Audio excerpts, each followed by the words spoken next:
Good morning, everybody. My name is Jason Fox. I'm the Senior Technical Evangelist at the FIWARE Foundation. And the subject of today's webinar, Wednesday webinar, is how to secure FIWARE IoT devices, or perhaps more specifically, how to secure any IoT device into a FIWARE system. Because, of course, most devices aren't FIWARE specific. They're talking their own protocol, and there is usually other components which are in between the device itself and the context broker.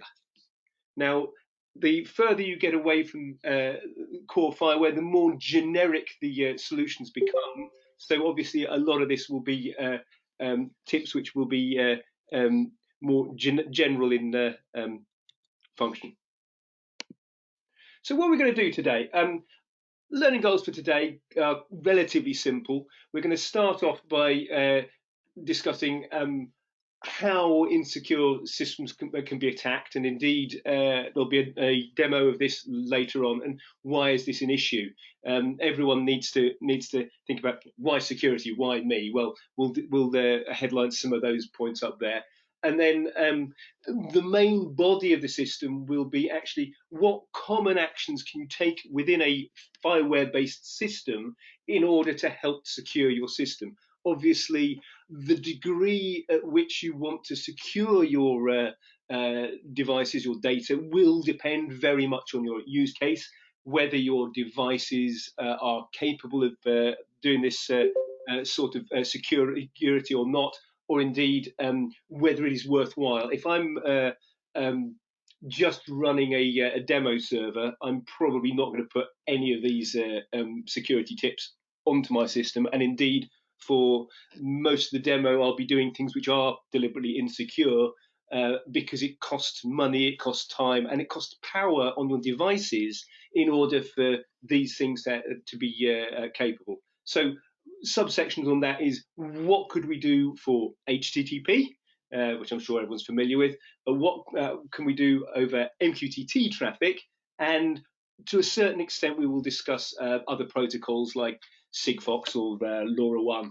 Now, an important part of how you would generally secure particularly an HTTP system is use of a PEP proxy, and we will also cover how can I use a PEP proxy to protect services and devices. This is a continuation of the basic security webinar, which was run earlier in this series. So I assume that the audience is familiar with various bits of terminology such as PEP or PDP, or what an identity manager is. So we won't go very much to the basics, we'll go a little bit deeper into the system.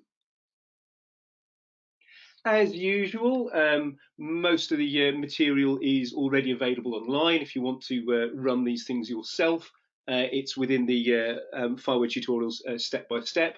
The assumption is that you will be familiar with items such as Docker and Docker Compose, and indeed some of the security elements thereof. Additionally, you may need things like Git, Postman, or Cygwin if you're running on a Windows system. Today, we are looking at the bottom right-hand corner of this diagram. And indeed, to a certain extent, we're even right off the edge of the diagram, right into outside the spaces. It's the interfaces between IoT agents, which are passing data up to the context broker, and the security part of the right-hand pillar, which is the reason why this is in red rather than green. Elements such as Keyrock, Wilma, or CForce, or AppInf can all be used to help secure systems.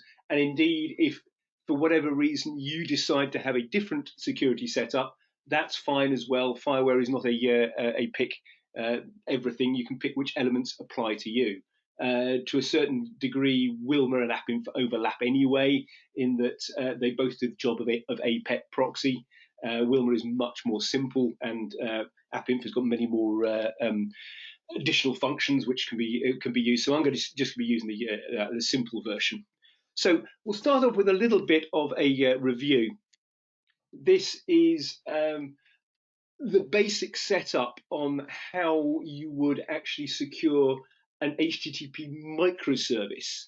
Now, in particular, we have here a system such as our stock management front end, and we want to reduce traffic to only be available for users who are supposed to be in the system. So the idea is you place a pet proxy between the user and the context data, which is held in the context broker, so that there is no direct communication.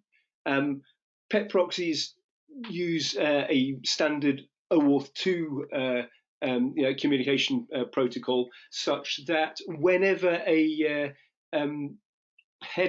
whenever a request is sent, a header holds an access token which identifies whether the user is allowed in or not, and the pet proxy asks either an identity manager or another PDP like or CForce, am I allowed? Is this token valid?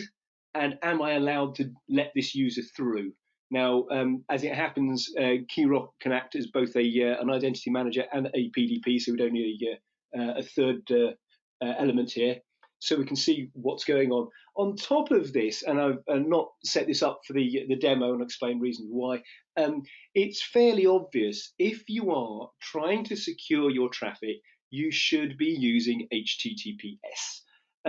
You can set up a web server, and I'll briefly describe how to do that, such that whenever you try and send HTTP traffic, it is forwarded to being HTTPS, so that you're always running stuff encrypted. The S bit here these days is TLS, but the acronym everyone uses is SSL, Secure Sockets Layer, which is slightly older, and you can find more information on the link provided. So let's start off with a short demo.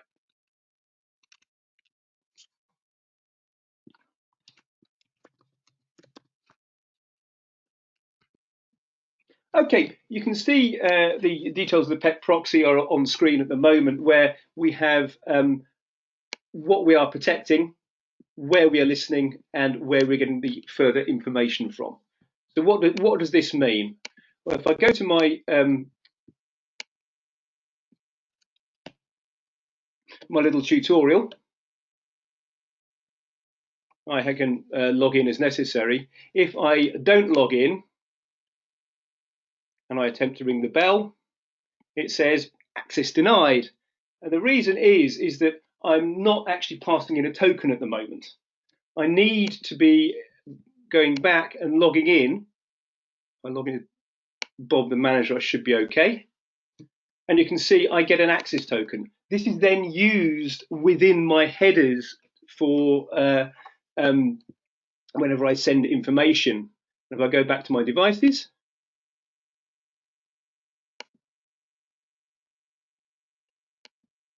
I can ring the bell and it's successful. Now, all that's happened is that I have within my identity manager, I've signed in as the main user.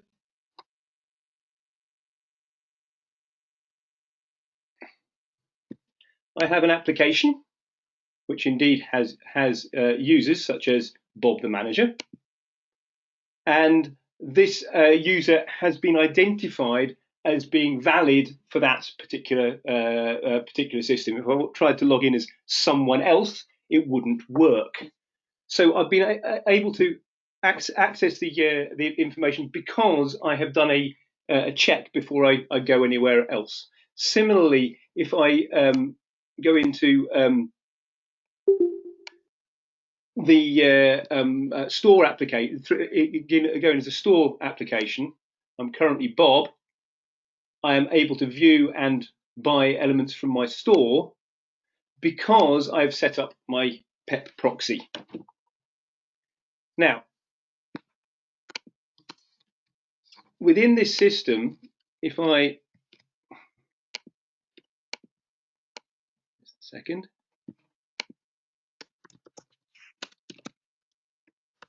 If I run docker inspect, Oops, forgot the name of the pet proxy. Pet proxy. Hold on a second. Right, so if I show the inspect the element, you can see that all of the details of my Docker container can be seen within this element, and you can see all of my information, including things like my password, can be read directly. However, I have actually covered some of my elements using Docker secrets. So some of the information is done using paths rather than using full details. So you are able to cover some of this information up. Okay, let's move on.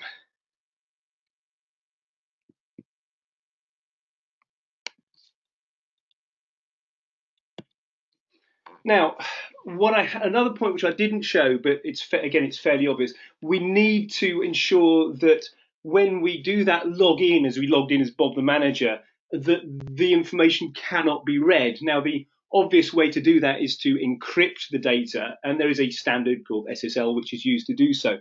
How you actually do this will depend on the web server you're currently using. If you are in a position that you're using Nginx, then you can just use the simple example as shown on the screen. If you look at the server, it says if I'm listening on port 80, which is HTTP, forward all traffic is a 301, permanently moved to the alternative port. And the alternative port here is 443, which is what's used for HTTPS traffic. And there are also a couple of additional bits of information. One is the params, which tells you whether you're using TLS1, which is out of date, or whether you're using more modern versions of TLS. But the other bit there, which is the SSL example conf, explains that you need to be offering additional certificates. This is the reason why I don't do this for the demo, is that you need to have a full chain of trust. You need to provide information to a provider, which in turn provides information to an authorized provider, which is used by your HTTP service, which says, yes, I know this guy, I know this guy, I know this guy. And you need to provide your private key, obviously, to obviously say, yes, this really is an authority. You can use a self-signed certificate. They are obviously insecure and they might be useful for testing. But if you're actually using this for a proper system, then you'd need to have the full details going forward. There are plenty of detailed tutorials around. It will entirely depend on the web server you're using. The web server will describe where to push the traffic forward and is a gatekeeper beyond your pet proxy. Now, looking at the details of the pet proxy, this is the example I was using Wilma, but any pet proxy you would use would have the same sort of settings within it. You will need to set at a minimum the following 8-9 points of information. You will, somewhere in the system, you'll need to say, right, I am intercepting, I'm listening on this port. Obviously, if I have a port open, I want to make sure that all the other ports are not open. Okay, so I need to minimize the attack surface of my devices. Similarly, I need to know where I'm forwarding to. Notice that there are two parameters there because it is perfectly possible that a pet proxy could be passing on to a service which is on another machine for that matter. It could be obviously using HTTPS itself. It depends on whether you are on one machine or multiple machines as to where you want to protect your web server. Because obviously, once you're inside a box, then you're fairly safe. You can use HTTP rather than HTTPS because you can trust all the stuff inside your box. However, if you're doing it between multiple boxes, you want to do HTTPS anyway, which has a small overhead. So you need to decide what's going to work for you. Obviously, as you're scaling, you're going to have multiple boxes, so you're going to be needing to use HTTPS more. You need to work out when I am a pet proxy, who is responsible? Who's my IDM? Who's going to check the users exist? And also, you need to work out, how does the IDM recognize me? You can see the two items in red. Those are the ones that should be authenticated. If I go back to my identity manager, main menu, and look at my tutorial, I have authorized a PEP proxy. And my PEP proxy is specifically for this one application, my tutorial application, and it's got a username, and you can't see the password because obviously you don't want to display passwords on screen. It's more a case that you want to be able to encode them as necessary. Now, my password is test within the Docker container. However, if you look inside the MySQL server, MySQL database, which Keyrock uses, this again is used hashed, and it's not just merely hashed, it's hashed and salted, because even if you obviously don't want to place your passwords in plain text, but even if you pass your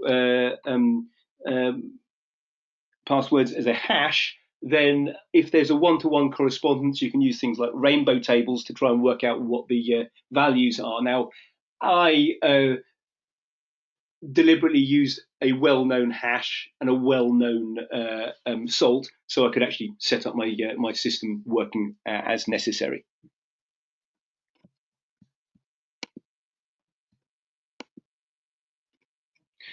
Okay, moving on.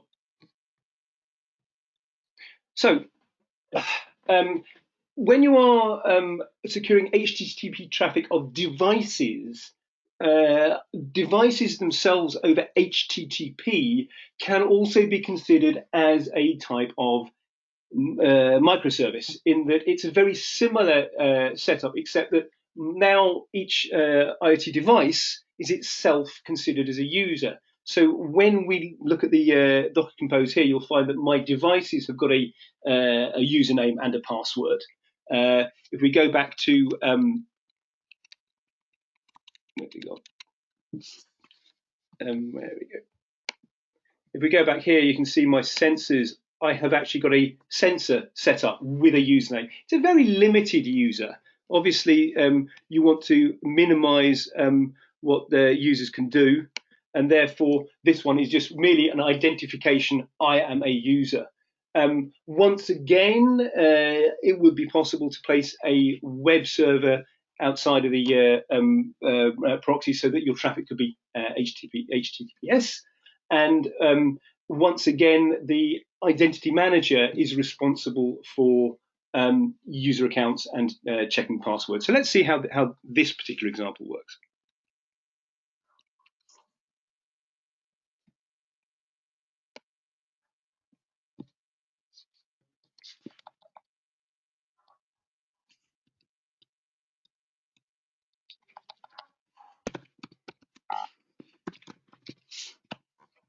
I'll stop and restart the system, and then whilst we're waiting, have a look at the south port.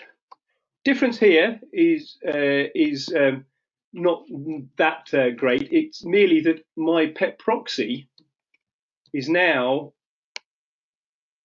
proxying in front of the IoT agent, and it's obviously pushing to the south port of the IoT agent.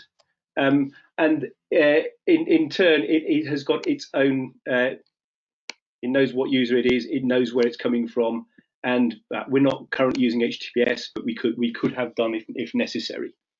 You can see that the data is coming in through a well-known IoT agent port. Once again, the IoT agent will be checking the communications.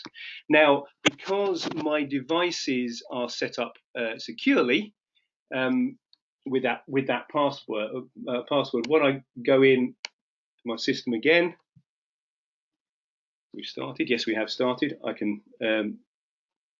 I still need to log in as Bob because Bob's access denied. Really yet? Okay, still not there. So we're not quite there yet. Yeah, you can see I'm still waiting for Keyrock, so we can't log in yet. obviously, yeah, now it's ready. Obviously, whenever you need to log in, you need to make sure that your IDM is up, and you need to make sure that it's up full time. I wouldn't normally be going up and down all the time, so let's try logging in again as Bob. Yeah, you see, he's now got a token. Now, Bob is going to make a request to the context broker, which in turn would make the request to the devices to unlock the door. So I think I can unlock the door as Bob.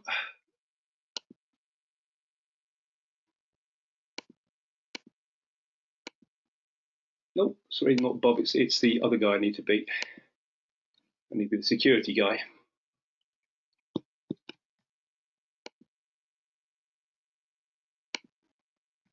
Charlie Security.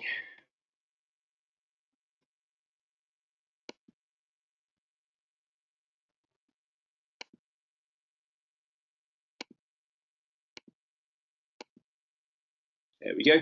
Now you can see that there is HTTP traffic coming in from my device, and you can see that it's coming in through the motion sensor is coming in. Now, if I now have a quick look at the IoT agent itself, let's bring this across. The IoT agent receiving information coming in as time goes by, saying, "Hey, I've got some devices, I've got things coming through because I'm able to receive traffic because it's coming through from elsewhere."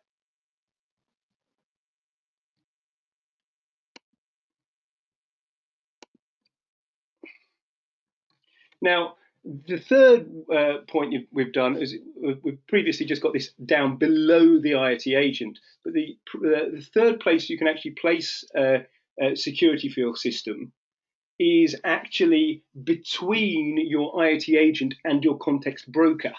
Now, this is an even more limited user than those devices. The devices had to look up a username and password before they and put that into the header before they talk to the IoT agent. However, the IoT agent doesn't want to do that all the time. The IoT agent is collating information from multiple devices, and therefore it's a case that it needs to process traffic more quickly. It can't keep on loading up usernames or changing usernames or those to be timed out. So what you would tend to use for IoT agent traffic is you would tend to use a permanent trust token. When you provision your service, in other words, your group, in this case, all my motion sensors, you need to add in a trust token. If a trust token is added when you configure your service, it will be added as a header to any traffic going to where it thinks the context broker is. Now, in this case, it thinks the context broker, it's talking to context broker, but actually it's talking to a PEP proxy. And you can use this trust to make sure that your device is permanently recognized.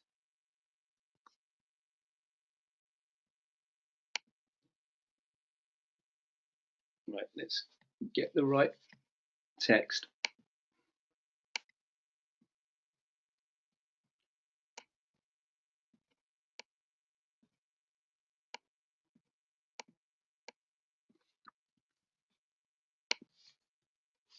Clear this.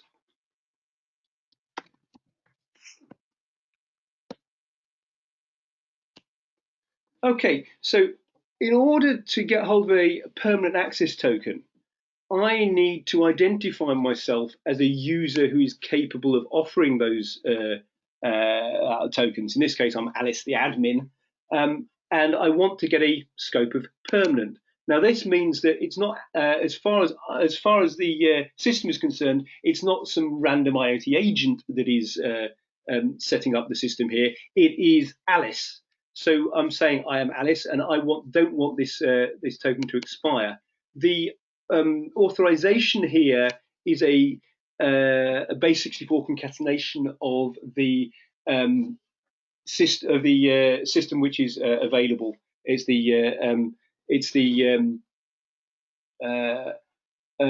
tenant of the of Keyrock identifies that this is my tutorial, which can get hold of it. This means I can do the following when I set up a device.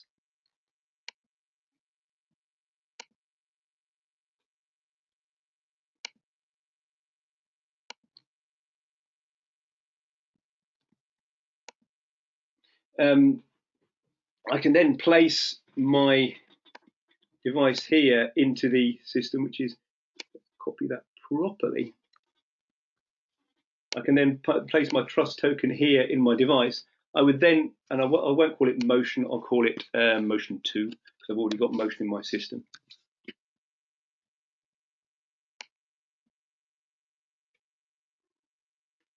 Oh, I haven't got the headers.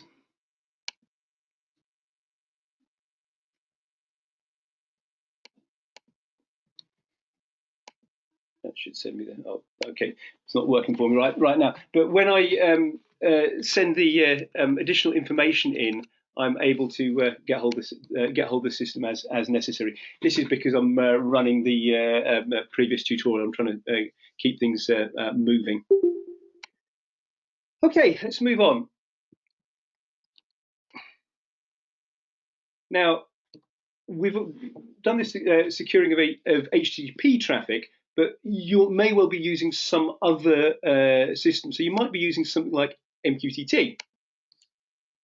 And the system here is very similar. The advice is once again use MQTT, use passwords, use things which are able to access. But obviously, how you set these up is slightly different. As you noticed, I can't place a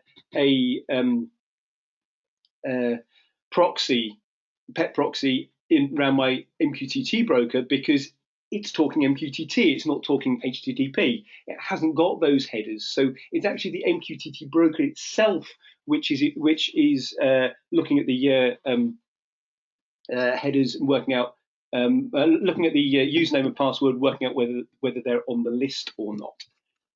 Okay, let's get this last demo up and running.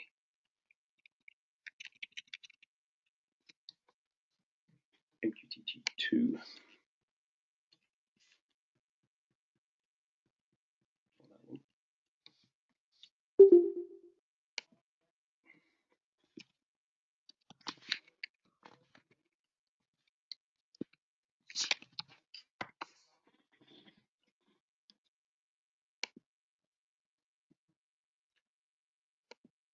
I have here yet another Docker Compose, which again looks very similar to the ones beforehand. However, instead of loading my data through HTTP, I've now got a Mosquito MQTT broker, listening on the standard port, and I am obviously defaulting to using MQTT whenever possible.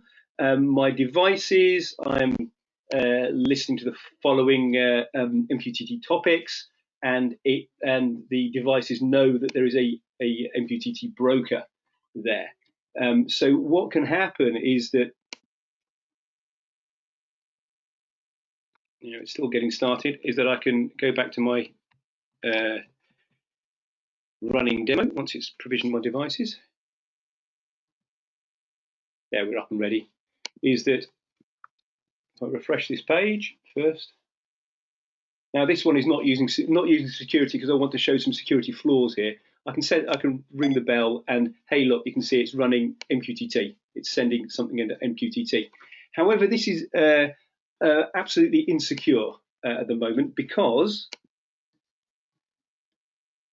I can subscribe as a random user, and then whenever I send my information, I'm sniffing.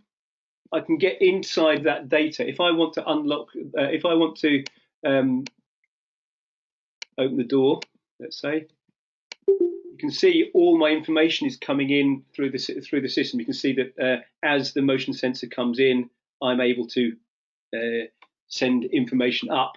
And what's even worse, that one, is if I wanted to, I could actually send fake data into the system. I can say, hey, send a test message or whatever, and you can see it will hello world gets into my list of stuff which I'm sending. So you can see that if I fail to secure my system, I am opening myself to attacks where people can spoof data, people can sniff data, people can make my whole system unreliable. Now, within the MQTT traffic, once again, there are a series of settings you should use. MQTT is simpler than HTTP, therefore it holds a table of passwords of users and password hashes, or can do in this password file. So you just merely add the username and password to the topic posting you put in, or the connection you're making to say, look, I'd like to join in. The IoT agent here is no more privileged than any other listener to the broker, and has these two values, IOTA username and IOTA MQTT password, which are there to say put the information in. If you want to secure things further and use socket layers, it's a little bit more complicated, but you need to pass in effectively the same information as was shown with the proxy, not the proxy, the HTTPS web server. So you need to pass in a certificate authority, and the key which explains, hey, this is me. So that will get your information secure. If those had been set up in this system, either of these two things, I would either need to know a valid username and password to listen in, or I would need to recognize the certificate authority in order to be able to get into the system in the first place.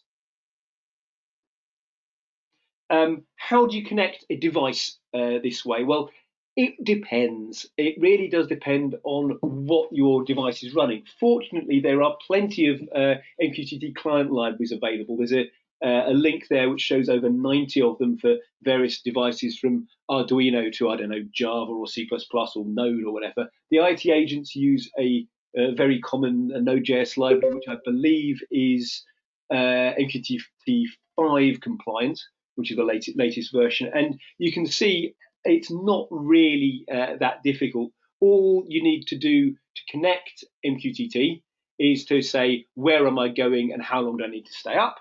All I need to do to secure MQTT is fill in some or all of the items in red. So I can say, hey, this is the username and password which my MQTT server will recognize, or this is the certificate which I will recognize when we can talk on these protocols. There's further information on the various links as you want to go into more depth. So, in summary, you need to secure your systems to ensure the integrity of your product and integrity of your data. As I showed in the final example, you should only accept readings you can trust. If you accept anybody's reading, anybody can put random data into your system. You should only offer data to users you can trust. And obviously, if it's not going to, if they're not allowed in, you should not let them in. And these are the first basic steps to securing any IoT system. Is in 4 points. If you're going to take 4 points away from this tutorial, use username and passwords to identify your actors. Use SSL. Avoid using plain text in any situation. Don't use your Docker secrets. Make sure that things are passed through in a fashion that they can't be sniffed. Minimize user access. This is something which has only been partially covered, but if you look at the Docker containers which are used, they tend to be using a user called node rather than the user called root, because if someone was to get into that user, they should not have access to the base system. Similarly, you don't open unnecessary ports. You just make sure that access is only through one area. If you are thinking that you may well want to review what's going on, you should log everything, log every action. You want to make sure that when you are attacked, it is possible to work out what has happened. Now, you can do this using something like, say, Cygnus to log whenever an event has occurred, or you can indeed, the way the tutorial application just pushes stuff to debug. But everything you can log means that you have more evidence to see when something is happening. Use a pet proxy or equivalent for the as a gatekeeper for your data. Pet proxy works on HTTP traffic. I showed MQTT as another example. If you want to go for something like LoRaWAN, for example, one of the architecture designs already uses MQTT, so you could just use the MQTT system. If you want to go for something more lightweight, co-op like Sigfox, then you are very much reduced to saying, okay, the data in my packet is of a structured format. So that's the only information that's coming through. FIWARE offers a series of components to help secure your system. I just showed off the pet proxy with the identity manager, and use of them is not mandatory. There are other security systems out there, but you should use the FIWARE catalog components or an equally secure alternative. Just because they are not mandatory does not mean that security is not mandatory. And indeed, what you should be doing is you should be doing a beauty contest to work out, does this security system work for me, or does it offer the level of security I need? Now, normally at this point, I'll just say thank you and goodbye, but because this is security, I wanted to have one further slide before we finish, which is the final thoughts is that the basis of any product's reputation is trust. And how can users trust you if your system is insecure? This is one of these things which shouldn't be an afterthought. It should be central to your product because, hey, your product's there to make money. And the second point here is that this security presentation is merely a short introduction. I've not gone into great depth because we've only had 45 minutes. However, you should be looking at what the security is required for your system. So all that remains for me to say is thank you very much for listening, and I hope you will have a good time implementing security in your FIWARE system.